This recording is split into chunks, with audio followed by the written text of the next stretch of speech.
ঘর বেঁধেছি, আহারে যার ঠিকানা নাই। স্বপনের সিঁড়ি দিয়ে যেখানে পৌঁছে আমি যাই, এমন আমি ঘর বেঁধেছি। প্রিয় দর্শক, আসসালামু আলাইকুম। কেমন আছেন আপনারা? আমি আজকে গ্রামের বাড়িতে এসেছিলাম। আমার ছোট্ট ঘরের কাজটি হচ্ছে, সেই ঘরের কাজটি দেখানোর জন্য আমি ভিডিওটি করছি। দেখতে পাচ্ছেন ঘরের যে সিলিং দেওয়ার কথা ছিল সেটা সম্পন্ন হয়েছে। কালারটি কেমন হয়েছে ঘরের ভেতরে আপনারা অবশ্য কমেন্টসে বলবেন। প্রিয় দর্শক, সবারই স্বাদ জাগে কিছু না কিছু করতে। আমারও সেরকম একটি স্বাদ হয়েছিল 2018 সালে, কিন্তু পারিনি। 2026 সালে এসে সেই গ্রামের বাড়ির ছোট্ট ঘরটি করার ইচ্ছা পোষণ করেছিলাম। আল্লাহর রহমতে সেটি ধাপে ধাপে হচ্ছে। আপনাদের দোয়া ভালোবাসা ছিল বিধায় করতে পারছি। দেখতে পাচ্ছেন যে ছোট পরিসরে গ্রামের বাড়িতে বাবার ভিটায় সেই ঘরটি কিন্তু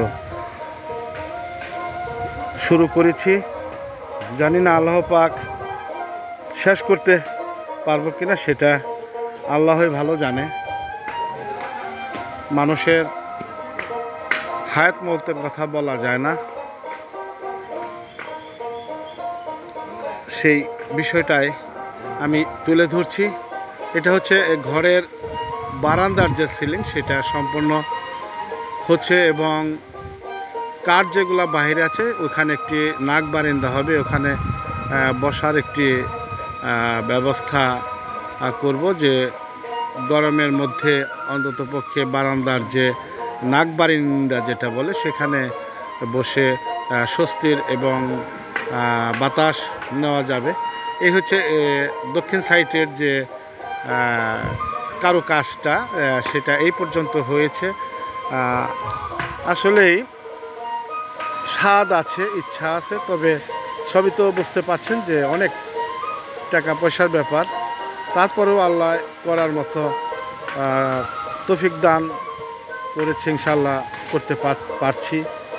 আপনাদের দোয়া ভালোবাসা যত দিন পর্যন্ত থাকবে ততদিন ইনশাল্লাহ মানুষ অনেক কিছুই করতে পারবে, আমিও করতে পারবো।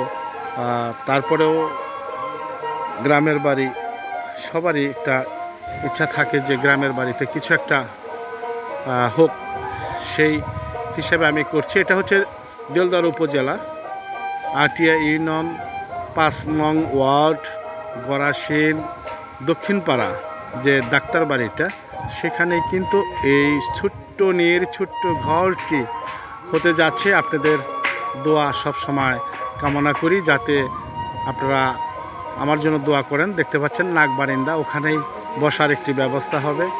এখন ঘরটি আসলে কেমন হয়েছে আমি জানি না, তবে যতদূর পারছি যে ভালো করার চেষ্টা করছি। দিনরাত পরিশ্রম করে যাচ্ছি, এবং যারা কাঠমিস্ত্রি তারা কিন্তু নিরলসভাবে তাদের কাজ যেভাবেই ভালো হয় সেটাও কিন্তু তারা চেষ্টা চালিয়ে যাচ্ছে। এই হচ্ছে বিষয়। এটা আমার গ্রামের যে পরিবেশটা, গ্রামের যে চতুর্দিকে যে এই যে গাছপালা দেখতে পাচ্ছেন, এই গাছপালা সুন্দর একটি বাতাস বইবে, দক্ষিণের হাওয়া বইবে বা এখানে বসলে পরে, সেটাই কিন্তু আমি আপনাদের মাঝে আমি সাংবাদিক SM আতোয়ার আপনাদের তুলে ধরাচ্ছি। এই হচ্ছে বিষয়। আপনারা অবশ্যই যখন ঘরটি সম্পূর্ণ হবে অবশ্য আপনাদের নিমন্ত্রণ করব, অবশ্যই এসে ওই দিন উপস্থিত হবেন, যাতে মাঝে মধ্যে এসে আপনারা একটু নিঃশ্বাস নিতে পারেন যে গ্রামের যে আবহাওয়া, গ্রামের যে পরিবেশ, সত্যি অভিভূত যারা আসবেন দেখতে পাবেন। সবাই ভালো থাকবেন। আল্লাহ হাফেজ। আজকের মতো এখানে শেষ করছি। ধন্যবাদ।